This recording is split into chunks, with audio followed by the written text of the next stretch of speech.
The 18th of October, Rabbi Furst, Mishna Berura. There we go. Okay, yeah. So again, we're in the Kufton Dalet Sif base. We're in the Mr. Brewer. The Mechaber briefly said that that those who rent a place for their davening, so that place does not have a halachic status of a base knesses, as the Mr. Brewer is explaining, because the end of the rental period will signal the end of the usage of the property for the basic knesset, so that there is no inherent kedusha in the object you buy. In school here.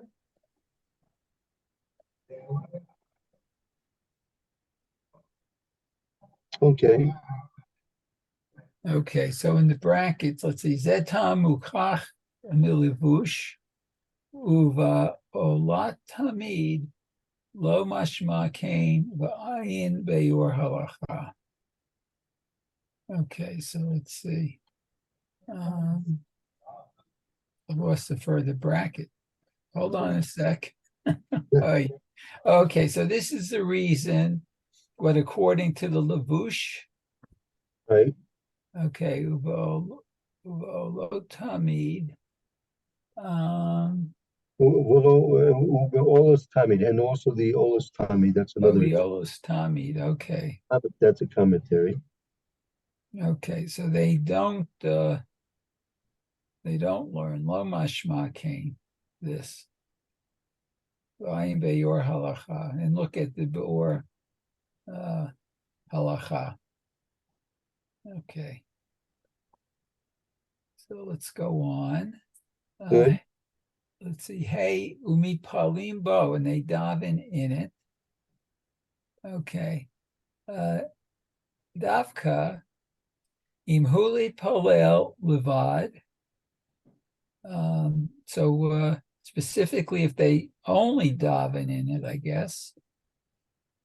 Aval Imhu Beit Hamidrash Yeshbo Kedusha. But if it's also a Beit Midrash, then it does have Kedusha.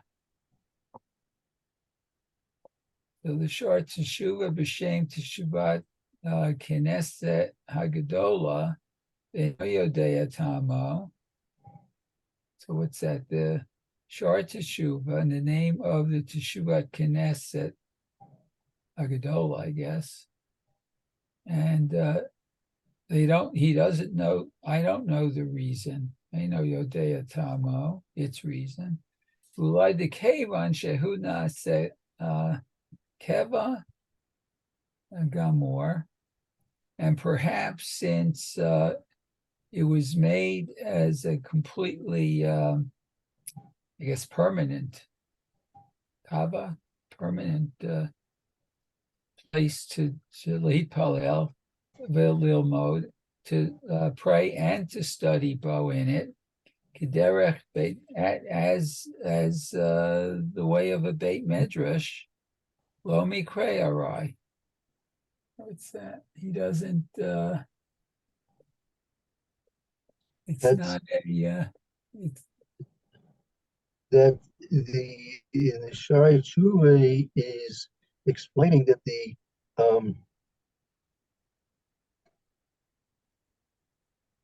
he doesn't know the reason. I mean, the question is, we mentioned already the reason why it doesn't have kedusha is because since the ability of the property owner to have the tenants leave will therefore forestall any sanctity being placed upon the things that are there now, in terms of being the sanctity of a base Knesset, right? But the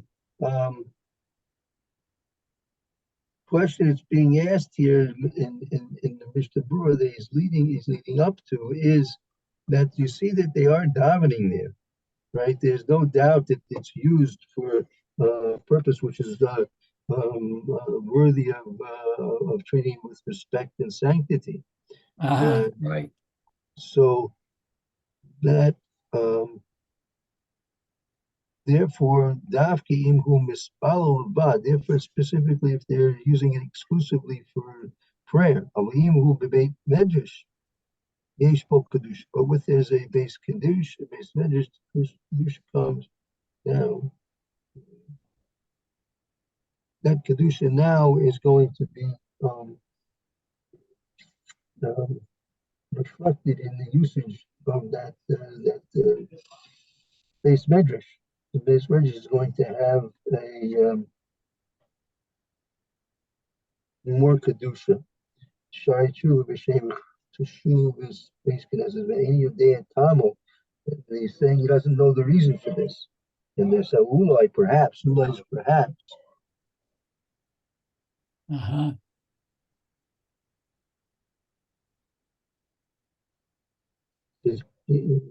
Kevin the Shunas Kevin.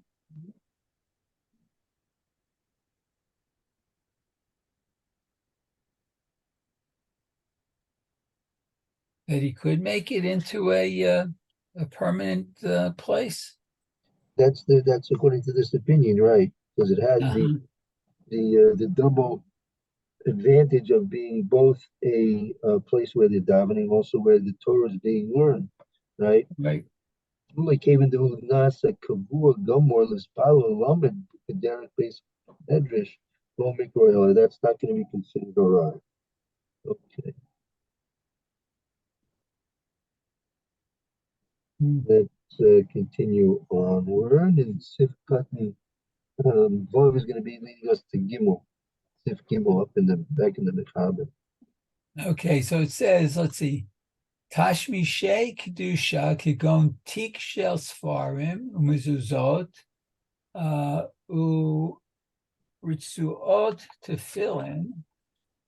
Let's see, the Argaz Shenotnim Bo Sefer Torah O Chumash V'chisei Shenotnin Alav Sefer Torah Uvilon Shetolin Lifnei Hechechal Yesh Bahem Kedusha V'Tzarik Ligan Zan. So they need to be put in a geneza. Here, that's so right that they have here these things, which are having tashmish to kedusha. Well, for example, the tik shel svar, meaning the tik is like they put the scrolls in various different containers. Mezuzos, the mezuzos themselves, the ritzuos of tefillin, the straps of tefillin. Arga Shalosabo Sefer Torah, the container which they house the Sefer Torah in.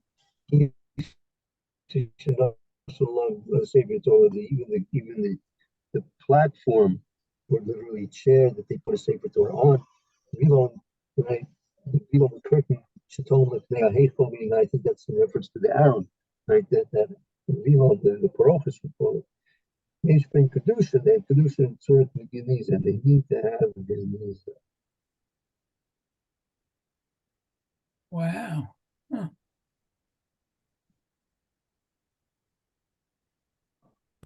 Yeah. Okay. Let's look at the rest. We have a few minutes here. Yeah, that's amazing. The one that Yeah. the Kisei Shinot the Nin Allah. I've seen in my day benches that they like drill. They have the two holes in it so that the Torah can be set in it, which I think that's what they're found referring to, correct. amazing. But because I didn't, I mean, I was always taught, for example, and I don't see this done so much anymore, but I was taught if there's a siddur or a chumash placed on a chair downwards, flat down, you're supposed to raise it up Uh-huh. because basically, I was told, I don't know if it's halacha, if it was just the Rav's, in that case, the Rav's minhag, I don't know, or just a sensibility. Basically a chair is where a person puts his rear end down on. And to have Right. A sitter laying on a place where it's used for the other function, it sort of degrades the status of a siddur or a chumash.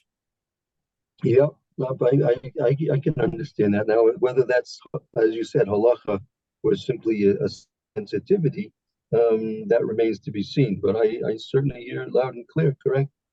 Yeah, so I heard, whenever I heard a different reason. I heard that because you might sit on it by mistake. well, that's certainly true because people don't watch where they sit. Right. Yeah, that's true also, correct, right? Yeah, you wouldn't want to do that. Right. Okay. So I Okay, guess we go to the Mishnah Berura here. I guess we can start that. We're beginning with Sivkot and Vav. Okay, right. It says Tashmishe Kedusha. These are items of Kedusha. Okay, V'hainu da'af the Tashmishe mitzvah kaimalan b'siman kaf aleph achar she'avar mitzvatan mutar lezarkan. Wow. So behind them.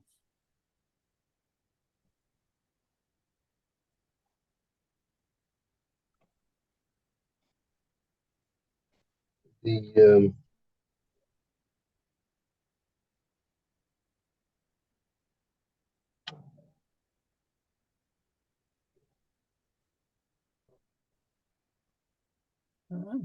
yeah, uh, yeah. Say that again, Mayor. No, I'm wondering. It looks.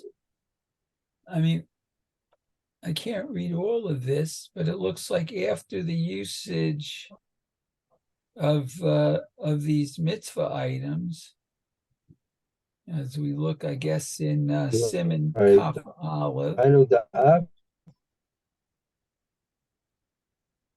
right? The right. Yeah, right. Because he's making a distinction. You have tashmishi mitzvah, and you have tashmishi kedusha, right? oh, So the first thing says the hainu the after tashmishi mitzvah kan kabbalah the acher shover mitzvah son mutal after the yid is then you can literally throw them.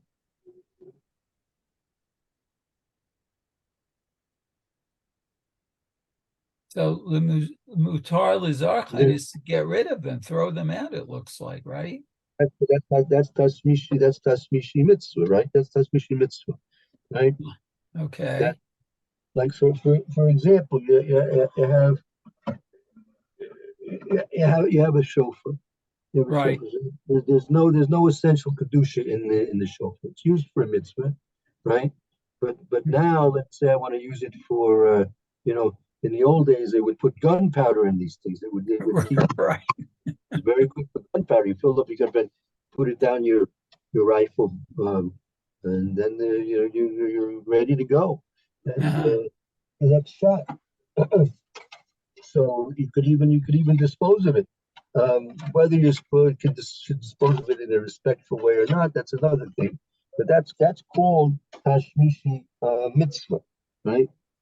Right. This what we're referring to is tashmishi kedusha, right? So we're gonna be going into this in details as we go further on in this halacha. That we have to make a distinction. For example, you have a lulav. Maybe you still have your esrog lying around, or some drying up somewhere in a corner of your house, right? Mhm. So all those things during Sukkot, those were Tashmishi mitzvah. But now that Sukkot is over, right? So now, in theory, you're able to dispose of them. Some people will save them and treat them respectfully and burn them with the chametz. Use that to help burn the chametz on Erev Pesach.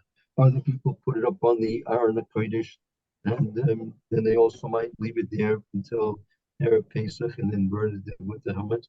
But it really, theoretically, you can really dispose of it in almost any fashion whatsoever. You shouldn't really treat them disrespectfully, right? Here, our halachas, since we're dealing with Tashmishi Kedusha, they need Geniza, right? Geniza, they need to be stored away, buried in a most respectful manner, right? Mhm. But other things which we're referring to in the beginning of this Mishnah Berura, Tashmishi Mitzvah, that is referring to things which have no essential kedusha to them. It's simply that they were used for the sake of a mitzvah, and also like tzitzis, you have the tzitzis on your talus. Right. You have the talus itself, you have the tzitzis itself. So the tzitzis themselves really don't need to be in Beganiza. You shouldn't again do anything disrespectful with them. You shouldn't use them for using in for dental floss, right? You shouldn't use it for dental floss, but Right. to use it for some respectful usage. That's probably you want to use it, as a bookmark, or as I have here, you want to use it as a. You see, I use it as a the USB thing. I have a little thing of tzitzis holding it together. Oh, yeah. Huh. So you use it for, you use it in a respectful manner. So, yeah. I don't know if I would make a fishnet out of it, but, so that's the difference between Tashmishi mitzvah, which is mutter to dispose of, as long as it's not done in a disrespectful, disgraceful manner, but it doesn't need Geniza. And then you have Kedushi, Tashmishi Kedusha, which has to be put into Geniza, and actually in a formal, respectful manner. Uh-huh. So we'll be seeing much more about that as we go along. Yeah, it might be maybe we'll review Chafalash, but then we'll see more about that as we go along.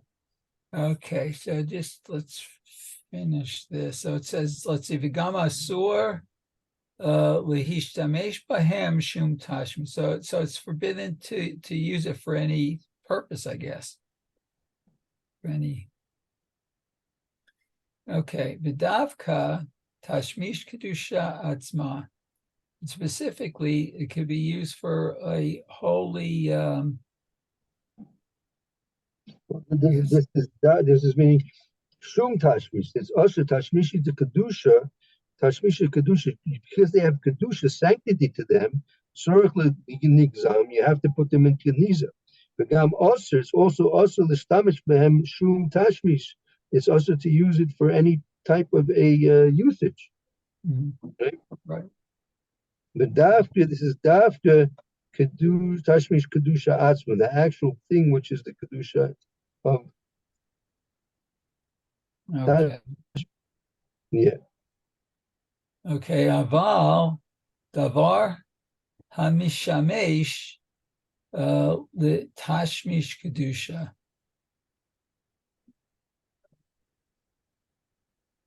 So it says, but the thing that's used as a an item of Kedusha, the who, Right. Anikra Tashmish, the Tashmish. And So it's there those certain things, certain things are called Tashmish, the Tashmish. They're secondarily usage, right? Ain bo kedusha. They're not, and there's no kedusha, and in mutless Tashmish, you can use it for some type of a usage. so that would be like the difference between the mezuzah and the mezuzah casing, right? Right, that's right. Okay, the Right.